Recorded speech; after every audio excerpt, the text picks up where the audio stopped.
मुंगावली में शिरोमणि महाराणा प्रताप और संविधान के निर्माता बाबा साहब की मूर्ति का अनावरण हुआ। इसके साथ ही नगर में जैन विमान उत्सव की धूम रही। बता दें कि पिछले कई वर्षों की मांग जो सामाजिक स्तर पर हो रही थी, मूर्ति स्थापना को लेकर आखिरकार वह मांग पूरी हुई। वहीं क्षत्रिय समाज के ऐसे वीर योद्धा जिनका लोहा भारत नहीं बल्कि दुनिया भर ने माना, ऐसे शिरोमणि महाराणा प्रताप की मूर्ति का अनावरण भुजिया तालाब स्थित सामुदायिक भवन के समीप किया गया। इसके साथ साथ देश के संविधान के निर्माता और देश को अग्रणी बनाने में जिनका कार्य सदैव पूजनीय माना जाता है, ऐसे भारत के सपूत बाबा साहब भीमराव अंबेडकर की मूर्ति का अनावरण भी अंबेडकर भवन के समीप किया गया। 2 दिनों में 3 मूर्तियां स्थापित होना मुंगावली नगर में एक सपने को साकार करने जैसा प्रतीक हुआ।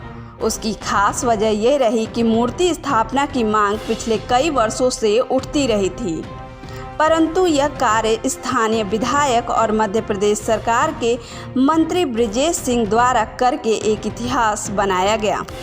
मूर्ति अनावरण के साथ साथ रविवार को जैन समाज के विमान उत्सव की धूम रही, जिसमें बड़ी संख्या में बाहर से आए लोग शामिल हुए और एक भव्य शोभा यात्रा का हिस्सा बने। इस विमान के सारथी बनने का सौभाग्य भी मंत्री बृजेश सिंह ने लिया। वहीं रेलवे स्टेशन पर पुराने ओवरब्रिज के लिए भी प्रयास करके पुनः स्थापित करने की बात कही, क्योंकि अभी वर्तमान में मुंगावली स्टेशन पर जो ओवरब्रिज बनाया गया है वह अधिक दूरी और अधिक लंबा होने के कारण लोग असुविधाओं का सामना नियंत्रण कर रहे हैं। देश में पैदा हुए और आज ये हमें कहते हुए और इस अनावरण करते हुए बड़ी खुशी हो रही है कि आज हमने बहुत सुंदर मूर्ति का अनावरण किया। क्योंकि जब सब लोग लगे रहे, सब लोगों ने बार बार मेरे से कहा, तो मैंने कहा जब मैंने आपसे वादा किया है तो निश्चित हम अनावरण करेंगे।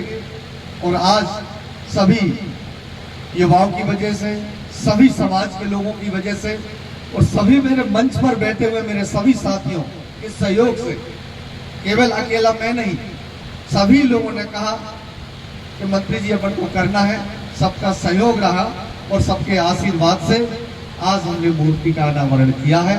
और ये अभी जो हमारे नरेश जी कह रहे थे कि कोई भी, चाहे देवी देवता हो, चाहे कोई ऐसे महान योद्धा हो और चाहे ऐसे बलिदानी लोग हो जिन्होंने देश के लिए बलिदान दिया, वो कभी एक समाज के नहीं होते, एक जाति के नहीं होते, एक धर्म के नहीं होते, वो तो पूरे देश के होते हैं। पूरा देश उनकी पूजा करता है, पूरा देश उनको मानता है। और आज मूर्ति लगाने का मतलब क्या है? मूर्ति लगाने से कुछ न कुछ हमको सीख जरूर मिलती है। आज हम मंदिर में भगवान की प्रतिमा क्यों लगाते हैं? प्रतिमा लगाने का मतलब कि हमारे मन में ये विचार आता कि ईश्वर है और हम ईश्वर के दरबार में जा रहे हैं। ईश्वर उस पद को सुशोभित करने वाले आप लोगों का बहुत बड़ा योगदान है। मैं आपकी वजह से यहाँ खड़ा हूँ। आप लोगों का सहयोग मुझे मिला, आप लोगों का आशीर्वाद मुझे मिला और आपने 1 बार, 2 बार, 3 बार, वो भी 3 साल में 3 बार चुन के मुझे भेजा। तो ऐसा नहीं है, जब आपने मुझ पर भरोसा किया तो निश्चित मैं आपको भरोसा दिलाता हूँ, विश्वास दिलाता हूँ कि आपके विश्वास पर और भरोसे पर मैं हमेशा खरा उतरूंगा। अभी हमारे पवार साहब कह रहे थे 75 साल, बिल्कुल सही बात है, 75 साल। और मैं अभी भी कह रहा हूँ पवार साहब, अगर कांग्रेस की सरकार होती, कांग्रेस का विधायक होता तो 75 साल और नहीं लगती मूर्ति। वो तो केवल बातों के बतेसा बांटते हैं, बातों में खुश रखते हैं, काम नहीं करते। अगर किया होता तो आज दिख रहा होता। आज अगर किसी ने सोचा है, मैं गर्व से कह सकता हूं, मैं भी कांग्रेस में रहा हूं, जन्म से रहा हूं, पर मैं 4 साल में जो भारतीय जनता पार्टी में रहा और मैं मंत्री पद पर रहा हूं, तो वास्तव में मुझे खुशी होती है कि अगर मंत्री जी 2 दिन में 3 अनावरण और कुछ ही दिन में आचार संहिता लगने वाली है। क्या ये मूर्तियाँ पहले से बनवाई गई थी?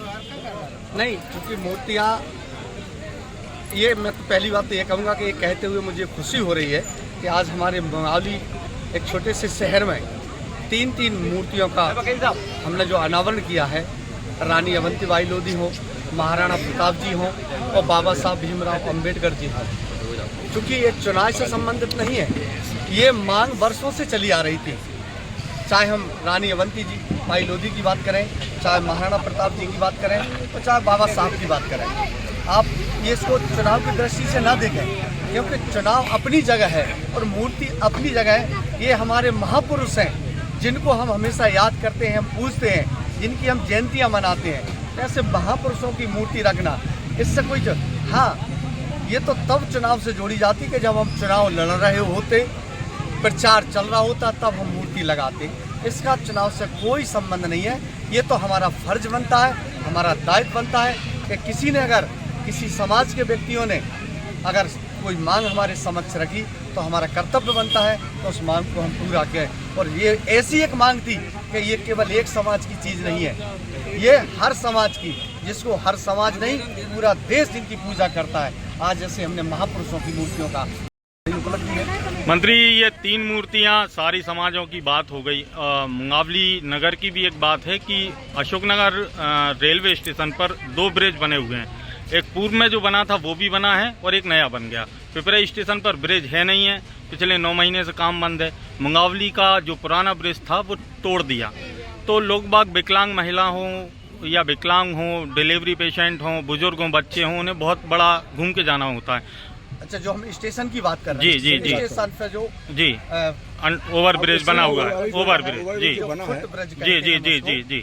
क्योंकि एक बात मैं आपको बताऊं, ये जो रेल विभाग है ये केंद्र सरकार से संबंधित है और मैं चूंकि राज्य सरकार का मंत्री हूं, फिर भी एक मंत्री होने के नाते सरकार हमारी यहाँ भी है, प्रदेश में हमारी सरकार केंद्र में भी है। अगर ऐसी बात है, ऐसी कोई समस्या है, अगर आप या शहर के लोग, कोई भी गणमान्य नागरिक मुझको लिख कर देते हैं तो निश्चित हम जल्द से जल्द कार्रवाई करवाएंगे और फुट ब्रिज हम बनवाएंगे। वो बहुत ज़रूरी है, वो ज़रूरी है, क्योंकि कभी कभी हमारे लोगों से गलती हो जाती है, चटपटा नहीं चलता। कोई बुजुर्ग है, कोई कम सुनता है, किसी को कम दिखता है और अचानक से अगर वो पटरी पार करता है, वो भगवान ना करे अगर ट्रेन अचानक आ जाती है तो कोई दुर्घटना घटे। हम नहीं चाहते कि ऐसी कोई दुर्घटना घटे, लेकिन अगर ऐसी बात है, फुट ब्रिज नहीं है, तो हम जल्दी से जल्दी मांग करेंगे हमारे रेल मंत्री से, हमारे माननीय प्रधानमंत्री जी से, हम अपने केंद्रीय मंत्री सिंधिया जी से भी के समक्ष मांग रखेंगे कि जल्दी से जल्दी हमारा ये फुट ओवरब्रिज तो वहाँ पे है, लेकिन क्या है कि जैसे बहुत दूरी पर है, जैसे यहाँ से कोई भी वृद्ध आदमी जाता है तब तक जब वहाँ पहुँचा तक गाड़ी निकल जाएगी उसकी। हम ये प्रयास करेंगे कि उसका एक बार हम जांच कर लेंगे, हम अधिकारियों से बात करते हैं, उसका चीज नहीं है। मंत्री, एक लास्ट क्वेश्चन और है मेरा, छोटी चीजें, मूर्तियाँ स्थापित हो गई, क्या इनकी सुरक्षा? देखो एक बात बताऊं, मूर्ति किसी एक व्यक्ति की और एक समाज की नहीं होती है। मूर्ति हमारे लिए भगवान का स्वरूप होती है, ये मानव जाति की होती है। इनको सुरक्षित रखना, इनका संरक्षण करना, इनकी देखभाल करना हम सबका धर्म, हम सबका कर्तव्य बनता है। लेकिन हमारी तरफ से, सरकार की तरफ से जो भी हम बेहतर कर सकते हैं, जैसे बाउंड्री वॉल की मांग की, तो हम निश्चित बाउंड्री वॉल करवाएंगे। आगे आने वाले समय में हम चाहते हैं कि जो भी मूर्ति लगे वो सुरक्षित होना चाहिए। कभी कोई ऐसी अप्रिय घटना, कुछ लोग शरारती होते हैं, कभी कभी कुछ मूर्ति के ऊपर कुछ भी कर सकते हैं, तो वो शरारतियों की वजह से हम चाहते हैं कि मूर्ति सुरक्षित रहे, हमारी संरक्षित रहे, वहाँ पार्क भी बने और हमेशा के लिए सुरक्षित रहे। तो ये भी हम प्रयास करेंगे कि जो मूर्ति हमने लगाई है केवल देखने के लिए नहीं लगाई, हम इनको हमेशा ऐसा ही देखना चाहते हैं, इसी रूप में देखना चाहते हैं और सुरक्षित देखना। रानी अवंतीबाई लोधी जी की मूर्ति के समीप में आई लव माई मुंगावली क्षतिग्रस्त हुआ था कुछ उपद्रवियों द्वारा, अब वहीं पे फिर अंधेरा रहता है, अभी तक लाइट की कोई व्यवस्था नहीं है। नहीं, अभी ये बात सही है। देखो, आज एक हमारा मुंगावली शहर छोटा सा शहर था, आज हमको मिनी स्मार्ट सिटी में 22 करोड़ रुपए भी मिले, बहुत सारा हमारे शहर में काम भी हुआ।